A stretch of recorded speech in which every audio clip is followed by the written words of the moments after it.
إن الحمد لله نحمده ونصلي على رسوله الكريم أما بعد أعوذ بالله السميع العليم من الشيطان الرجيم بسم الله الرحمن الرحيم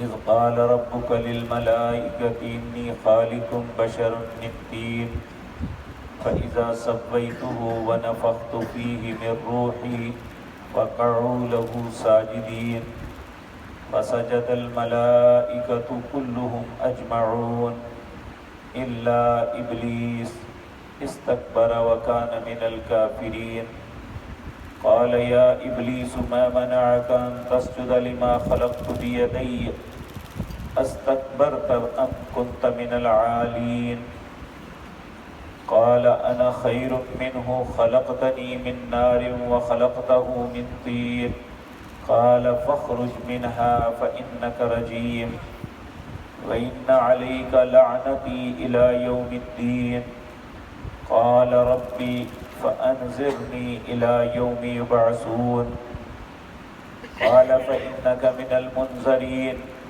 إلى يوم الوقت المعلوم قال فبعزتك لأغوينهم أجمعين إلا عبادك منهم المخلصين۔ حضرات محترم، یہ سورۃ صاد کی آیت نمبر 71 سے سورت کے آخر تک اللہ رب العزت اس سورت کے اختتام پہ ایک ایسے واقعے کا تذکرہ کر رہے ہیں جو انسان کے آغاز پہ واقعہ ہوا تھا، اور یہاں یہ واقعہ بیان کرنے کا اللہ مالک کا مقصد یہی معلوم ہوتا ہے کہ قریش مکہ جو رسول اللہ صلی اللہ علیہ وسلم پر ایمان نہیں لاتے تھے تو اس کا سبب صرف تکبر تھا، یہ نہیں کہ وہ حق کو سمجھتے نہیں تھے یا انہیں اس بات کا علم نہیں تھا کہ آپ اللہ کے رسول ہیں۔ ہر بات پہ آپ کی مخالفت کا صرف ایک ہی مقصد تھا، ضد، اس کے علاوہ اور کچھ نہیں۔ اور یاد رکھیں کہ دنیا کے اندر ہمیشہ انسان حق سے اس وقت تک دور رہتا ہے جب تک وہ اپنے اندر تکبر رکھتا ہے۔ جب اپنے اندر تکبر ختم کر دے تو پھر وہ حق سے دور نہیں رہ سکتا۔ نبی کریم صلی اللہ علیہ وسلم نے ارشاد فرمایا کہ جس بندے کے دل کے اندر رائی کے دانے کے برابر بھی تکبر ہوا وہ جنت کی خوشبو تک نہیں پائے گا۔ اور آپ نے فرمایا سب سے بڑا تکبر یہ ہے کہ انسان کے سامنے حق بیان کیا جائے اور وہ حق کو پہچان لے، پہچاننے کے باوجود اگر اسے قبول نہیں کرتا تو اس سے بڑا متکبر انسان کوئی نہیں ہے۔ تو سب سے پہلے تکبر جس نے کیا تھا وہ ابلیس تھا۔ تو اللہ رب العزت نے اس واقعے کو سورۃ بقرہ میں بیان کیا، پھر اس کے بعد سورۃ اعراف میں بیان کیا، پھر سورۃ بنی اسرائیل میں بیان کیا، سورۃ کہف کے اندر بیان کیا، اور یہاں بھی اس کو اللہ رب العزت بیان فرما رہے ہیں۔ یہ دراصل ایک نصیحت ہے انسان کے لیے کہ اسے تکبر کرے گا تو جو انجام شیطان کا ہوا ہے وہی اس کا ہوگا۔ اگر وہ تکبر سے باز آ جائے گا، اطاعت اور فرما برداری کی طرف آ جائے گا تو آدم علیہ السلام کی طرح اسے معافی مل جائے گی، وہ اللہ کے ہاں دوبارہ جو ہے وہ برگزیدہ بن جائے گا، اللہ کا قرب بھی حاصل کر سکے گا اور جنت میں داخلے کا سبب بھی بن سکے گا۔ تو اللہ رب العزت فرماتے ہیں اذ قال ربک للملائکۃ، جب کہا تیرے رب نے فرشتوں سے انی خالق بشر من طین، میں ایک مٹی کا انسان پیدا کرنے لگا ہوں، فاذا سویتہ، جب میں اسے پورا بنا لوں۔ اب یہاں یاد رکھیں کہ اللہ فرماتے ہیں انی خالق، میں پیدا کرنے والا ہوں، اور ایک مقام پہ آیا ہے میں نے اپنے ہاتھ سے، آگے آ رہا ہے میں نے اپنے ہاتھ سے بنایا ہے اسے۔ 4 چیزیں ایسی ہیں جو اللہ نے اپنے ہاتھ سے بنائی ہیں، باقی ساری مخلوقات اس کی کلمہ کن کے ساتھ بنی ہے۔ اللہ نے حکم دیا ہو جا، وہ ہو گئی۔ سب سے پہلی چیز جو اللہ نے اپنے ہاتھ سے بنائی وہ قلم ہے، جس کے ساتھ انسان علم حاصل کرتا ہے۔ علم بالقلم علم الانسان ما لم يعلم۔ اللہ رب العزت فرماتے ہیں تجھے علم قلم کے ساتھ ملتا ہے اور انسان وہ کچھ جان لیتا ہے جو پہلے اسے نہیں پتا ہوتا۔ پہلی چیز جو اللہ نے اپنے ہاتھ سے بنائی وہ قلم ہے۔ نمبر 2 جو اللہ رب العزت نے اپنے ہاتھ سے بنائی وہ اس کا عرش ہے، اور نمبر 3 جو اللہ رب العزت نے اپنے ہاتھ سے بنائی وہ جنت عدن ہے۔ جنت عدن کے باغات، اس کی خوبصورتیاں جتنی بھی ہیں اللہ نے اپنے ہاتھوں سے بنائی۔ اور چوتھی چیز جو اللہ نے اپنے ہاتھ سے بنائی وہ حضرت انسان ہے۔ اسی لیے کہا وَلَقَدْ كَرَّمْنَا بَنِي آدم، چونکہ یہ اللہ کے مبارک ہاتھوں سے بنا ہے، اس لیے اللہ نے کہا کہ میں نے اسے دوسری مخلوقات پہ تکریم اور عزت دی ہے۔ تو اللہ رب العزت فرماتے ہیں فَإِذَا سَوَّيْتُهُ، جب میں اسے پورا کر لوں، وَنَفَخْتُ فِيهِ مِن رُوحِي، اور اپنی روح کو پھونک دوں۔ یہ انسان کا جسد کوئی حیثیت نہیں رکھتا جب تک اس کے ساتھ روح اٹیچ نہ ہو۔ روح کیا ہے؟ رسول اللہ صلی اللہ علیہ وسلم سے پوچھا گیا یسألونک عن الروح، روح کیا ہے؟ آپ نے فرمایا قل الروح من امر ربی، یہ رب کا ایک حکم ہے اور تم اس بات کو جان نہیں سکتے یہ کیا ہے۔ دنیا کے بہت سے لوگوں نے اس معاملے میں ریسرچ کرنے کی کوشش کی، لیکن آج تک کوئی انسان یہ نہیں پا سکا کہ انسان کی جسم کے اندر آخر وہ کیا چیز ہے جسے روح کہتے ہیں۔ جب تک وہ انسان کے ساتھ رہتی ہے یہ زندہ ہے، جب وہ نکل جائے تو ختم ہو جاتا ہے۔ تو یہ اللہ رب العزت کا ایک حکم ہے، ہمیں صرف اتنی ہی بات سمجھنی چاہیے۔ کہا وَنَفَخْتُ فِيهِ مِن رُوحِي، جب میں اس میں روح پھونک دوں اور وہ زندہ بن جائے، فَقَعُوا لَهُ سَاجِدِينَ، تم سب نے یعنی فرشتوں نے اور ابلیس بھی عبادات کر کے فرشتوں کا قرب حاصل کر چکا تھا، اللہ کے قرب میں پہنچ چکا تھا، وہ بھی ان کے ساتھ تھا۔ کہا فَسَجَدُوا، تم نے سجدہ کرنا ہے۔ فَسَجَدَ الْمَلَائِكَةُ، سارے فرشتوں نے اللہ کے حکم کی تعمیل کی، کلہم، سب نے، اجمعون، کوئی بھی باقی نہیں، الا ابلیس، صرف ابلیس نے ایسا نہ کیا۔ استکبر وکان من الکافرین، اس نے تکبر کیا اور کافروں میں ہو گیا۔ کافر عربی زبان میں کفر معنی ہے انکار کرنے کا۔ آج اس لفظ کو ہم لوگ اپنے معاشرے میں ناپسند کرتے ہیں، لیکن یہ ایک حقیقت ہے کہ جب انسان کوئی بھی کسی اللہ کے حکم کا انکار کرتا ہے تو وہ کفر کر رہا ہے۔ تو جو کفر کرے اس کا نام مسلمان تو نہیں ہوگا۔ تو اللہ رب العزت فرماتے ہیں استکبرا، اور اس نے تکبر کیا، وکان من الکافرین، کافروں میں ہو گیا۔ اللہ نے فرمایا قال، اللہ فرمانے لگے یا ابلیس، اے ابلیس، ما منعک، کس چیز نے تمہیں منع کیا ہے، ان تسجد، کہ یہ تو سجدہ کرے، لما خلقت بیدی، جبکہ میں نے اسے اپنے ہاتھ سے بنایا ہے۔ استکبرتا، تو نے تکبر کیا ہے، ام کنت من العالین، کہ اپنے آپ کو بڑا سمجھتا ہے۔ وہ اسی طرح آگے ترکی بترکی جواب دینے لگا۔ ابلیس کہتا ہے انا خیر، اللہ میں بہتر ہوں، منہ، اس سے جسے تو نے بنایا ہے، العیاذ باللہ، حالانکہ اللہ نے اسے بہتر بنایا ہے۔ کہتا ہے میں بہتر ہوں اس سے جسے تو نے بنایا ہے، خلقتنی من نار، تو نے مجھے آگ سے پیدا کیا، وَخَلَقْتَهُ مِن طِينٍ، اور اسے مٹی سے پیدا کیا۔ مٹی زمین پہ ہوتی ہے، آگ اوپر اٹھتی ہے، اس لیے انا خیر، میں بہتر ہوں۔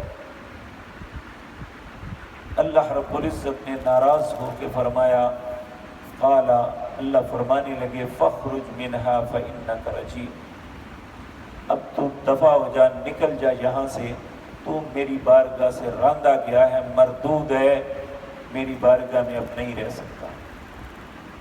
وَإِنَّ عَلَيْكَ لَعْنَتِي إِلَى يَوْمِ الدِّينِ، اور تو قیامت کے قائم ہونے تک میری رحمت سے ہمیشہ محروم رہے۔ لعنت کہتے ہیں کہ کسی کا اللہ کی رحمت سے محروم ہو جانا. تو وَإِنَّ عَلَيْكَ لَعْنَتِي کہ بے شک تجھ پہ لعنت ہے، تو ہمیشہ اللہ کی رحمت سے محروم ہے، اِلَى يَوْمِ الدِّينِ یہاں تک کہ قیامت قائم ہو جائے گی. تجھ پہ کبھی اللہ کی رحمت نہیں ہوگی. العیاذ باللہ، ایسی بدقسمتی سے اللہ ہم سب کو محفوظ رکھے. اب چاہیے تو یہ تھا کہ اتنی سخت سزا کا حکم ہوا ہے تو نرم ہو جاتا، اللہ سے معافی مانگ لیتا، لیکن یہ الٹا ہر بات پہ اکڑ رہا ہے. کہتا ہے قال رب فانظرنی الی یوم یبعثون. اچھا یہ بات ہے تو پھر مجھے قیامت تک مہلت دے دے. اب یہاں یہ دیکھیں، اللہ چونکہ شیطان کا بھی خالق ہے اور خالق ہر کی بات کو مانتا ہے، اس کی دعا کو قبول کرتا ہے، اگرچہ انسان غلط کیوں نہیں مانتا. اب شیطان نے جو دعا مانگی تھی وہ ایک غلط بات تھی. کہنے لگا انظرنی الی یوم یبعثون، اللہ مجھے قیامت تک مہلت دے دے. اللہ نے اس کی دعا کو قبول کر لیا. اللہ فرمانے لگے قال فإنک من المنظرین، جا میں نے تجھے مہلت دی الی یوم الوقت المعلوم، ایک معلوم وقت تک، یعنی قیامت تک تجھے مہلت دے دی. اب جب مہلت مل گئی تو مہلت کس لیے مانگی؟ اب اس کا اظہار کر رہا ہے. کہتا ہے قال فبعزتک لأغوینہم اجمعین. اب مجھے تیری عزت کی قسم ہے، جس انسان کی وجہ سے مجھے جنت سے نکالا یا مجھ پہ ناراض ہوا، میں اس کو گمراہ کر کے چھوڑوں گا. قال فبعزتک لأغوینہم اجمعین الا عبادک منہم المخلصین. ہاں، مخلص بندے مجھ سے بچیں گے، وگرنہ کوئی نہیں بچے گا. مخلص کون ہے؟ جو توحید پہ قائم ہے، جس کا تعلق اللہ کے ساتھ خالص ہے، جو مشرک نہیں ہے، جو بدعتی نہیں ہے. جو خالص وہ انسان ہے جو اللہ کی توحید پہ قائم رہتا ہے. اللہ ہمیں بھی خالص بننے کی توفیق عطا فرمائے. کہا الا عبادک منہم المخلصین، صرف تیرے مخلص بندے بچیں گے، باقی سب کو گمراہ کر دوں گا. تو پھر اللہ نے جواب میں کہا قال فالحق والحق اقول، پھر سن لے میں حق ہوں اور میری بات بھی حق ہے، یعنی سچا ہوں اور میری بات بھی سچی ہے. لَأَمْلَأَنَّ جَهَنَّمَ مِنْكَ وَمِمَّنْ تَبِعَكَ مِنْهُمْ أَجْمَعِينَ. یاد رکھ، میں تجھے اور جو تیری بات مانے گا، میں تجھے اور ان سب کو جہنم کا ایندھن بنا دوں گا. لَأَمْلَأَنَّ جَهَنَّمَ مِنْكَ وَمِمَّنْ تَبِعَكَ مِنْهُمْ أَجْمَعِينَ. تجھے اور جو تیری بات مانے گا، میرے حکموں کا انکار کرے گا، میں تجھے اور ان کو جہنم کا ایندھن بنا دوں گا. یہ ساری بات بتانے کے بعد رسول اللہ صلی اللہ علیہ وسلم آپ کو اللہ کہتے ہیں قل، اے نبی نے کہہ دو، یہ جو کچھ تمہیں بتاتا ہوں ما اسألکم علیہ من اجر، میں اس کا کوئی تم سے بدلہ پیسے نہیں مانگتا، میرا کوئی مفاد نہیں ہے کہ تم سے کچھ لینا دینا ہے اس لیے تمہیں بتاتا ہوں. قل ما اسألکم علیہ من اجر، تم سے کچھ بھی نہیں مانگتا. وما انا من المتکلفین، اور نہ میں تکلف کرنے والا ہوں. تکلف کیا ہوتا ہے؟ کہ اپنے پاس سے بات بنا کے آگے بیان کرنا. نہ تو میرا مفاد ہے تم سے کہ تمہیں کوئی ایسی باتیں بتاؤں، اور نہ ہی من المتکلفین، میں تکلف کرنے والا ہوں کہ اپنے پاس سے بات تمہیں بنا کے بتا دوں. یہ سب اللہ کی طرف سے ہے. ان ہوا الا ذکر للعالمین، یہ ذکر ہے دونوں جہانوں کے لوگوں کے لیے، یعنی دنیا میں بھی اور آخرت میں بھی. یہ اللہ کا ذکر ہے جو بتایا جا رہا ہے. وَلَتَعْلَمُنَّ نَبَأَهُ بَعْدَ حِينٍ، وَلَتَعْلَمُنَّ، اور تم جان لو گے ان خبروں کو کچھ مدت کے بعد. یعنی جو باتیں بھی میں بتاتا ہوں، آنے والا وقت ثابت کرے گا کہ جو میں نے کہا ہے یہ اللہ کی طرف سے وحی تھا اور یہ سچ تھا۔ اور آج ہم دیکھتے ہیں 1400 سال گزر گئے، رسول اللہ صلی اللہ علیہ وسلم کو اس دنیا سے تشریف لے گئے ہوئے، آپ کی زبان مطہرہ سے جو بھی باتیں نکلی تھی آج من وعن سچی ہو رہی ہیں۔